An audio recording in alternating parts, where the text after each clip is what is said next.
Not about just that. Like, she's going to be a supermodel forever. She has nothing to prove. It's like, if you are great at something and you're well compensated, nobody's running the Rolling Stones off the stage. Nobody's running Metallica and Denzel off the stage. Oh, my gosh. Why are we rushing to get rid of Brady, the greatest American patriot, the greatest American football hero? It's the greatest American patriot. Okay. All right. Yeah, listen, there's two people in America that need to retire. Tom Brady and Colin Cowherd, and both for me. Tom Brady, because I'm sick of him, and Colin Cowherd, because I've been trading for that seat for, you talked about years together. I've been with you for 5 years. Just keep signing contract extensions. Yeah, I agree with Giselle. And unlike, listen, maybe, I don't think Denzel still does his own stunts. I don't, the Rolling Stones, no one's hitting Mick Jagger with a guitar when he walks off the stage. I think Tom should really consider it. I think I heard Tom's interview with James Corden, talked about throwing that trophy. That could have gone terribly for him. Walk off on a high note, Tom. I know nobody's talking about it, but listen, I think Giselle Bundchen makes some really, really strong points.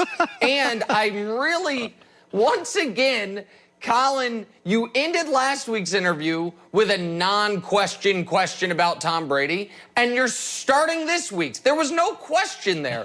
It's just an excuse for you to make me watch these highlights again, which I don't want to watch. So can we please move on? By the way, you see Nick's haircut today? Look how sharp Nick looks. He looks really good. Well, that's because his wife does that for a living, right? Thanks. She's all right. All right, so Joey and I laugh about Dak Prescott. It's the story that won't end. It's like that movie Gettysburg. It's like 7 hours. I'm like, could the story end with Dak? You have a belief on how the Dak Prescott thing is going to end. What is it?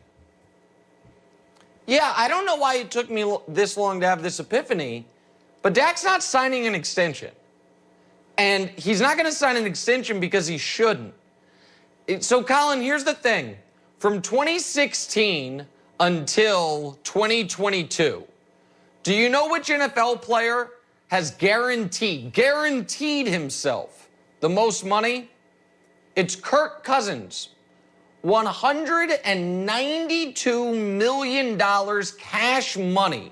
Kirk Cousins will have been compensated from 2016 through 2022 unless the Vikings cut him in the next 20 days. If he's on the roster by, I think it's March 27th, next year's salary, meaning the 2022 salary, gets locked in fully guaranteed. And it's because he played the franchise tag game and won.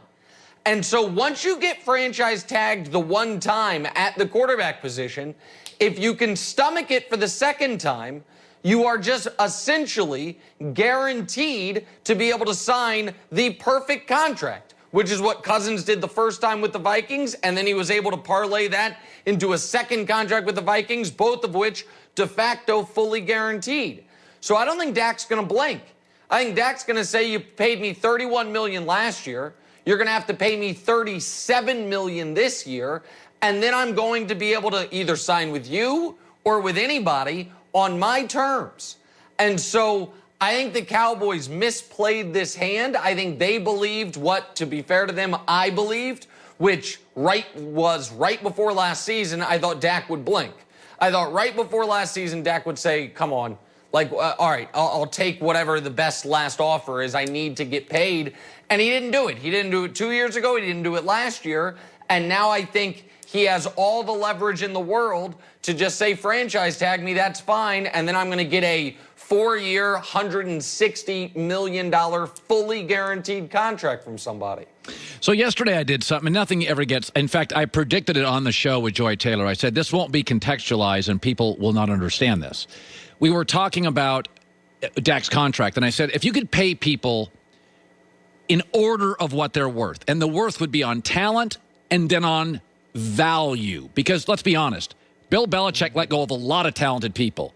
He never let go of super valuable people. There's a big difference. I've worked with a lot of people in my business who are talented. You get let go.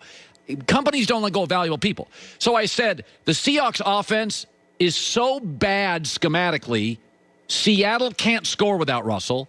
Brady wins you Super Bowls. We've watched the Packers without Aaron Rodgers. They can't win games. And Josh Allen, let's be honest, they were 20 years of nonsense. He's their best running back and their best quarterback. In the second tier, and I knew this would get people worked up, I put Mahomes. And here was my reasoning. Yeah. I said, he's more talented than all of them. But Andy Reid's won 13 playoff games without him. They beat the Vikings 2 years ago, a playoff team without him. They are so well coached. They have such good weapons. They would win games without him. They won the divisions without him. They just wouldn't win any Super Bowls. So his talent is an A+, but in terms of the franchise would be Titanic without him, no, they just wouldn't be special. And everybody looked at that and went, I'm literally canceling you. And I thought, is that an outrageous opinion? Yes, it's an outrageous opinion. Okay. And also, I really like what you did there, which is one of my favorite moves at the very beginning, which is I'm being attacked for this opinion, not because it's a terrible one, but because people don't understand how brilliant it is. I go to that move a lot. It's not always correct. Sometimes it's I'm being attacked for this opinion because the opinion's terrible. And you have recreated this Chiefs dynasty pre-Mahomes that didn't exist. In the Chiefs, from Joe Montana's retirement until the day Patrick Mahomes started his first game, the Chiefs won one playoff game. And it was against a Bill O'Brien coach team, so I don't know if it counts. They won one. Andy Reid, he wins divisions. Well, yeah, and he won one playoff game with Alex Smith. A single, solitary playoff game. And somehow you twisted the logic to where you could argue that Mahomes should be, if you were just doing it based on like salary, the Josh Allen thing, maybe, but if you're going to have Rodgers where he is, you cannot have Mahomes beneath him. So no, Colin, you were not attacked for this because it was, you got unfairly edited on Twitter. You were attacked for this because it's wrong. All right. And dare I say, I think you need to issue an apology because I'm not for canceling people, but I think this is cancelable. I really do. I think it's such a bad opinion. And finally, you are more stylish than me. I'm not real, I'm an accountant who has a talk show. I like business. You're bored to death with it. You've got a lot of flash and sizzle. You're the Zach Levine of talk show hosts. I'm the Chris Paul. But here's the thing. Chris Paul goes to Phoenix. They were a mess forever. Take LeBron out of the league. There's an argument to be made. The only people that show up on People magazine don't have their act together. They sell magazines. Don Cheadle and Ed Norton never end up on it. Chris Paul, similarly. We don't talk about him. He's not good on YouTube. He's not good on the highlights. Since Blake Griffin and him divorced, he's got 20 playoff wins. Blakester, nothing. When are people going to get Chris Paul? How is Phoenix now the second best team in the West? How? It's the same crappy roster. Couldn't win. This is a good opinion. Dare I say a great opinion. This is why I would argue, and nobody agrees with me on this, that at the All-Star break, if we're doing MVPs, you have LeBron and Embiid battling for the top spot. If I had a ballot, Chris Paul would be third. Don't care what his stats say. Don't care that he averages in the low teens in points. This guy impacts winning as much as anyone in the league not named LeBron James. Yeah. You absolutely are correct. The gaudy numbers are not there, but he understands how to control games. He understands how to help get the most out of his teammates. He is as good at the end of games as anybody. Look, Oklahoma City last year was supposed to be tanking. Yeah. He dragged them to the postseason. Everyone was in love with the Suns because they went 8-0 in the bubble. They were so bad last year that they went 8-0 in the bubble and didn't even make the play-in game because their record pre-bubble was so egregious. He is the difference. So this, I 1,000% agree with you on.